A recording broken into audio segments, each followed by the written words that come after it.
Hey guys, Dakara here and welcome back to my channel. Today we are on season 2, episode 8 of The Expanse. I adored the last one and I didn't want to wait. I just had to watch the next one. So without further ado, let's roll the intro and dive straight in. Here we go.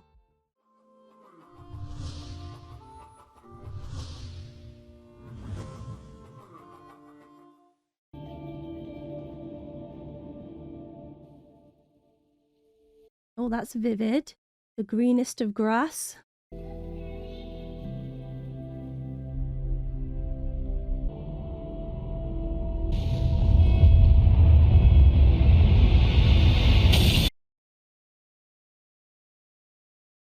Oh my gosh.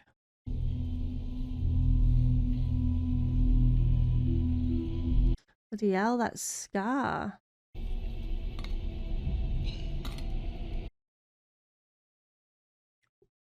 What was that? It was blue. May. Oh my god, May, where are you? May. Dr. Meng? Oh, another doctor. Doris. It's so nice to see you back on your feet. Oh my god, I am confusion. One of the mirrors was destroyed. Fragments started falling down. What happened to May? You were really badly hurt. Just answer him, please. Doctors had to induce a coma, and I stayed with you. No. Half the mirror came down on Sector 4. No. Oof. Why the kids, man? Why always the kids? Where's Dawes? Don't know. Let me check my pockets. You gonna tell me everything he said? Dawes gonna be fist for the bow. Put him in the hole. They're all going to be back in Diogo. It's not your fault. Dawes outplayed us all. You don't get to tell me who to kill. I like that she waited to say that to him, though. A four-man skiff registered to the Harbour Master's office on Ceres post-doc. And that said Drummer then, so her name's Drummer. Sir, we've received priority message for you. It's from Dawes. In the office. Play it here. He undermined her. We do not want to live under anyone's boot, Fred Johnson. I have stolen your secret, Fred Johnson, and I am giving it to the belt. Oh, that was so intense. Holy Jesus. It was moving as well. Like, he did an incredible job of putting his emotions into that then. Do you have any idea what you're gonna do now? I was born and raised on Ganymede. We could start over together. Oh, my days. Gets me. The data cores will erase themselves if they're tampered with. If we go outside and hook into the antenna directly, we might be able to get what you need. I'll grab my gear. I mean, surely the truth's going to come out in this one. Is she going to clear? I'm sorry, I didn't tell you there was more of it out there. Why didn't you? I knew how you'd feel. I didn't want to argue about it. Got go. I've got work to do. She's mad at him for not telling her there was more out there while she's withholding that she knows there's more out there. Am I following that right? There you are, Amos. What the frick? He's been drinking. You gonna give me a hand? No. No. I hope he gets the help. All Enos, you all go for Earth, for Mars. You come, Sasake. So you better make your decision, my guy. Take care of yourself. Oh, he's made it. He's staying. You know we'll be competing for the same job, right? Oh no, he's gone. He's gone. He's gone. I hope she was correct in the info about May. You? No. I'm going to Mars. Enos only. I'll join you as soon as I can. Come, no time for waste. I don't know what Innes is.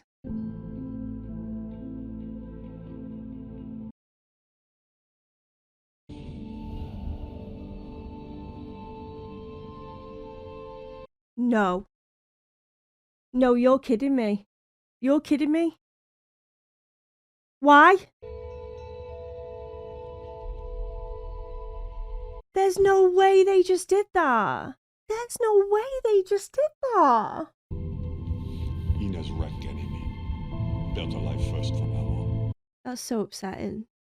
I can't believe they did that. Does it make you happy to know there's more of that stuff out there? If it is, it is. Did Red ever do you wrong? I suppose not. Us. It's always had a unique way of seeing the world. Do you know him? Yes, very well, actually. Got something? The shout came from Ganymede. There's Protomolecule on Ganymede Station. Okay. I know you feel like we failed. As long as we're living and breathing, there's more we can do. We just have to be strong enough. Talk to him, Naomi, please. Please note that all refugees will be subject to ID and medcheck immediately upon debark. Is it you? Is it this random guy? On Tycho? You made it here? You're alive? Hold on to that. There's other people from Ganymede here. Maybe there's somebody you know. Hey, Bernie, here you go. This for you. Talk to Alex, please. I need him to talk to one of our gang. Who here was on Ganymede when the battle broke out? Dr. Lawrence Strickland, degrees in all 3. Is the other doctor going to show up? He was working in a clinic as a pediatrician. Check the photos. Who are the people with him and where are they now?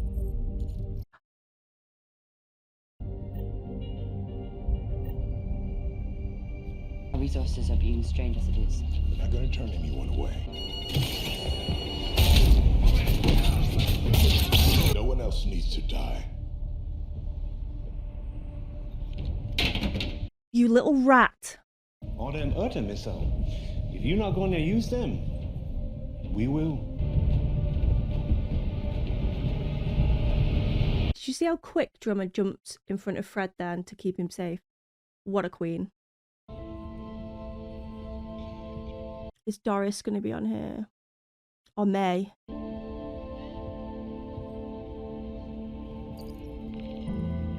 So he's added May, okay. Sorry.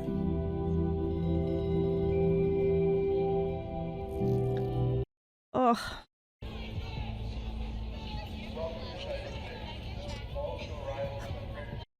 Yes. Yes, yes, yes.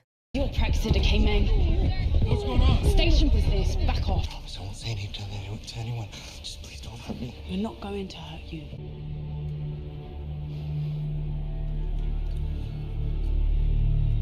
Gonna be blue in there. Oh. It's just a soybean.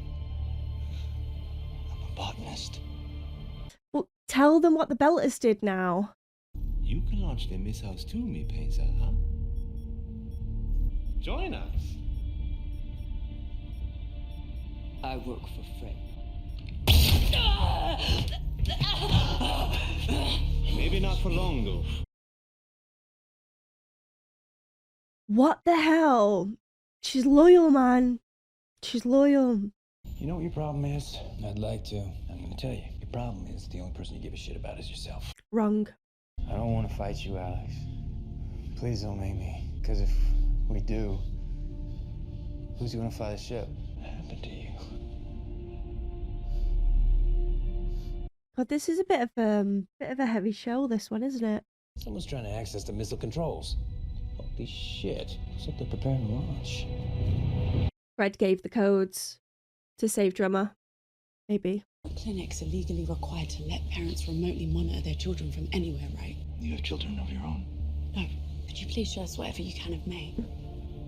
There's something more there with Naomi when it comes to kids. That's the second time they've touched upon that and she's reacted that way. Strickland took her out of the clinic. No way he's implanted the protomolecule into May. Your daughter might still be alive. You're going to Ganymede to find Dr. Strickland. Please take me with you. Tell them about what they did in the airlock. We got a serious goddamn problem here. Belter revolution.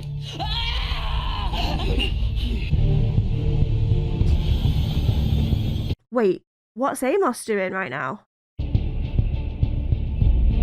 What are you doing? Maxing out the CO2 scrubbers. How close are you to the cutoff? He's gonna cut off the missiles.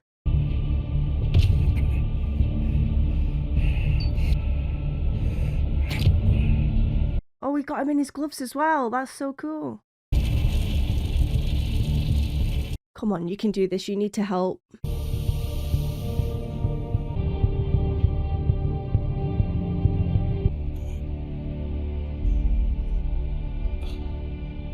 Are they gonna go in and give masks? You're messing with the air.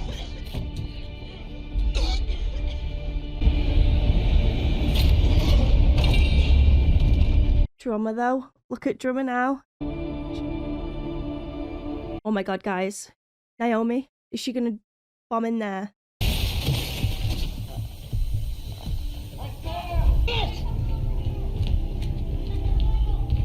Thank God. Drummer first. It's under control. Oh, Fred.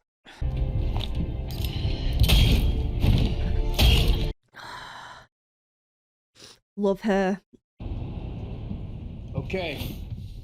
This is the head. Oh God, I'm a mess. Naomi said that you're coming with us to find your little girl. It's a good reason.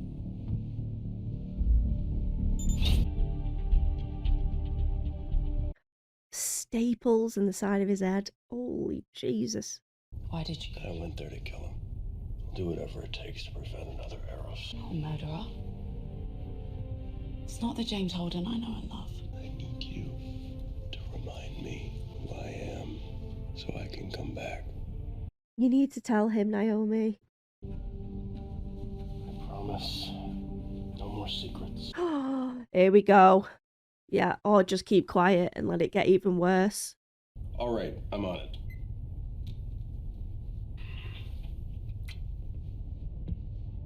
It's just gonna get worse, Naomi.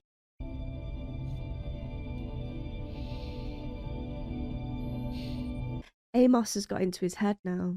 You will no longer be welcome on Tycho Station. You still think you're gonna be in charge when I get back? You said it yourself, the game has changed. Whether any of us like it or not. Naomi. You're free to go.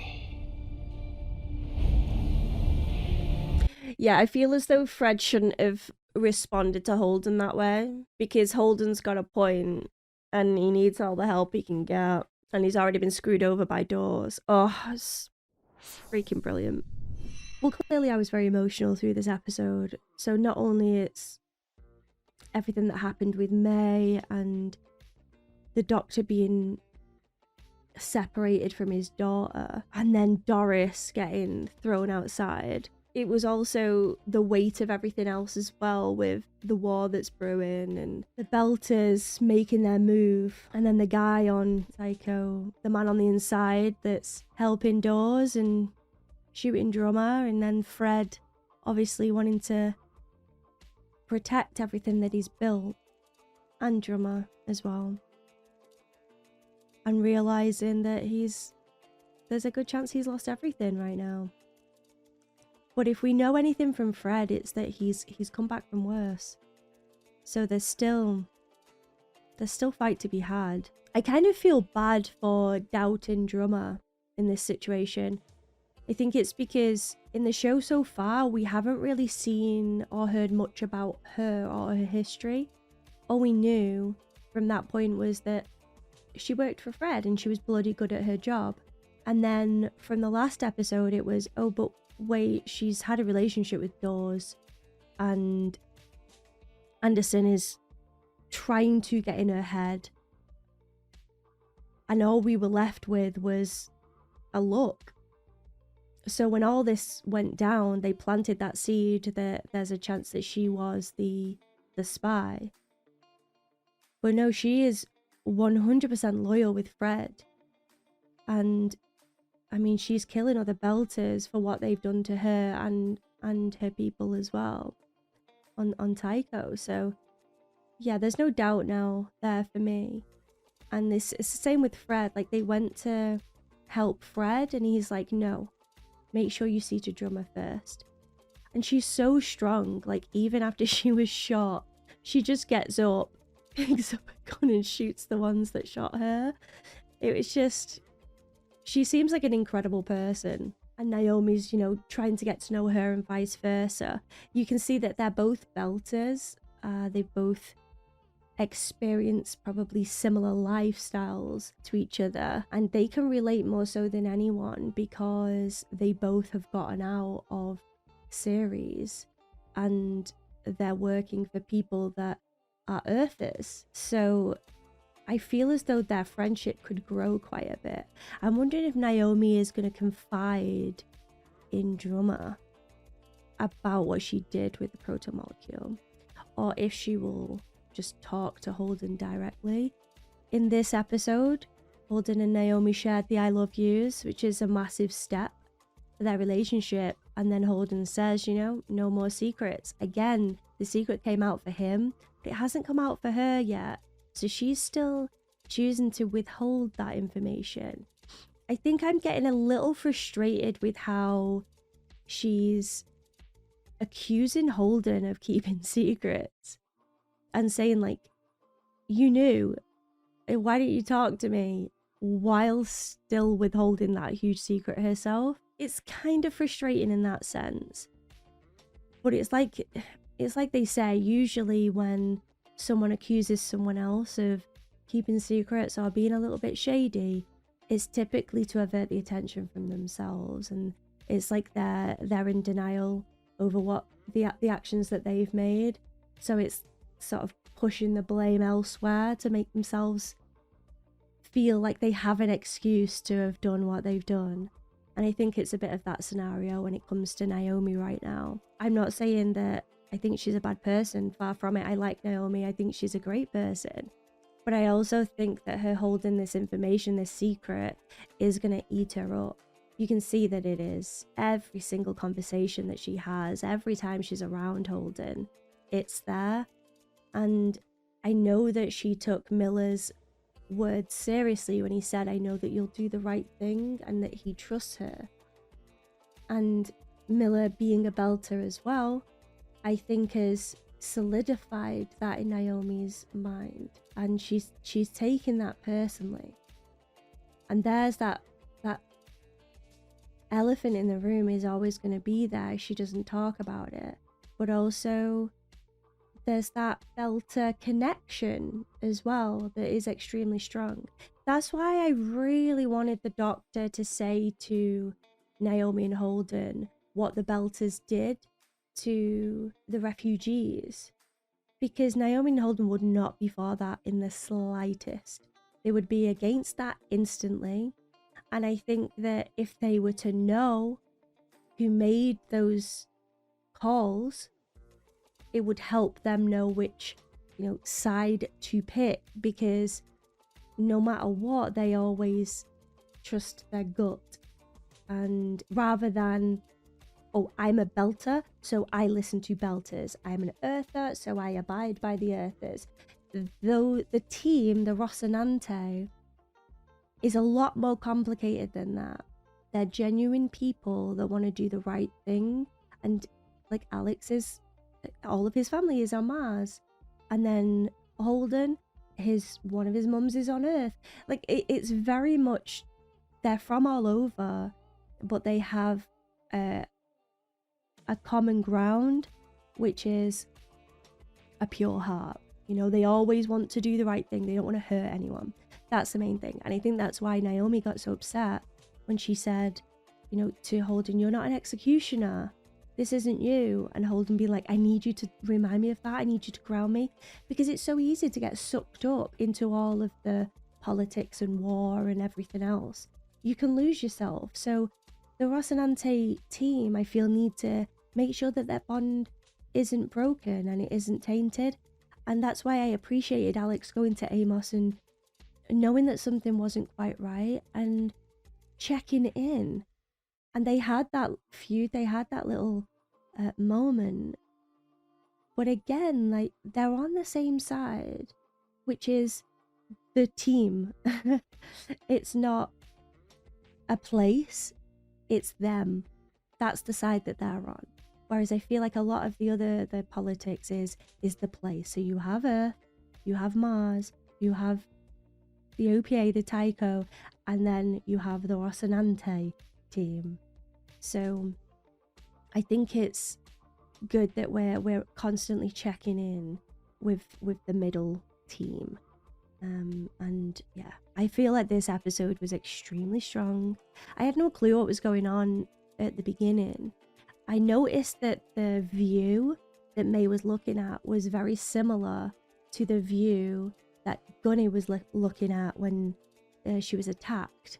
So I knew that it was around there, but when they confirmed obviously Ganymede was hit, I was like, right, okay, that makes sense now. I'm hopeful that May is still alive and that the pediatrician is keeping her safe. It's going to be for the wrong reasons, isn't it? Let's be honest with ourselves. But I just want her alive.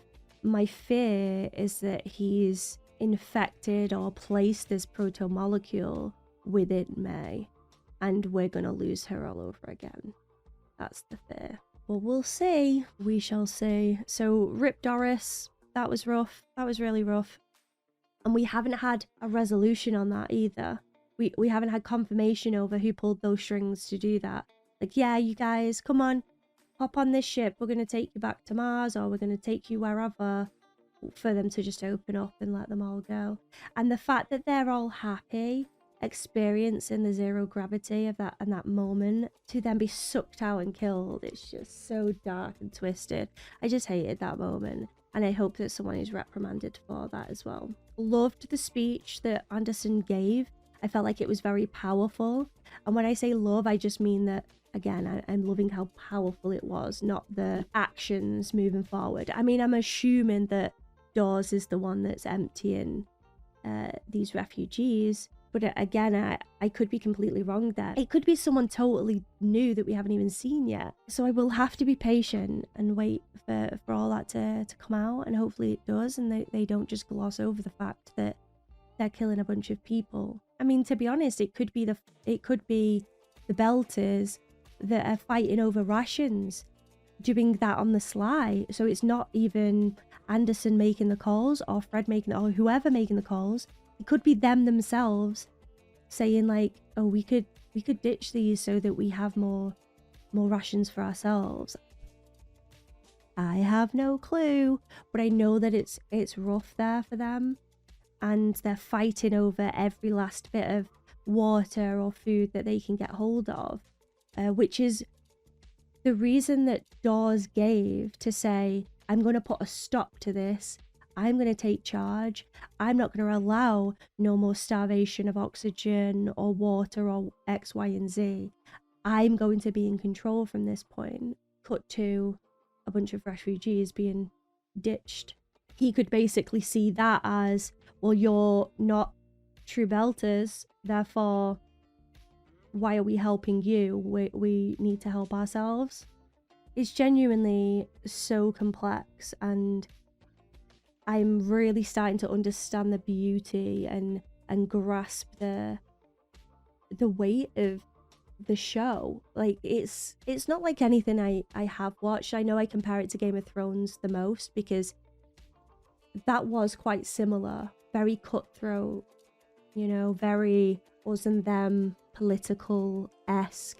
There's a lot of double crossing, backstabbing, fighting for the top, and then, you know, you have the pure of hearts trying to do what's right. And yeah, I'd say that is the closest comparison that I have. But even having said that, this is based on space. It's a different vibe. Yeah, it is a different vibe, especially visually. And yeah, the locations are very, very different. Yeah, I'm loving it. I hope you guys are enjoying my reactions. If you are, give this video a cheeky thumbs up. Lets me know that you're enjoying it. Maybe subscribe as well if you could be so kind. But as always, there's no pressure here. I would just love to have you. Massive shout out to all my members, and a special one to my sponsors in the marketing tier. You guys are utter legends. I'm so grateful for you, and I hope that you're enjoying the extended content and early uploads from Patreon. It really means a lot. Until next time, guys, goodbye for now. And before we completely sign off, let's quickly take a comment from the Dat Pack. And today I've chosen the very lovely Ian. And Ian says, don't let Game of Thrones syndrome stop you getting attached to characters, Dak. Be they last a few episodes, a season, or throughout the show, the characters are great, and don't worry, you are always welcome to join me in Team Drummer. I'm already there, Ian. Watching 208 has solidified that for me, by far. She just seems like such a badass, and one that has so much more to share, and I hope that we get to experience that. I really do. Especially her relationship with Fred as well. Count me on board, the drummer train, Ian. And thank you as always for watching. It means a lot, Ian. Thank you so freaking much for all that you do. You're a huge support here in the community, and yeah, it wouldn't be the same without you. So thank you, and don't forget guys, if you'd like to see one of your comments at the end of these videos, don't forget to leave them in the comment section below. Maybe yours will be next. But until next time, goodbye for now.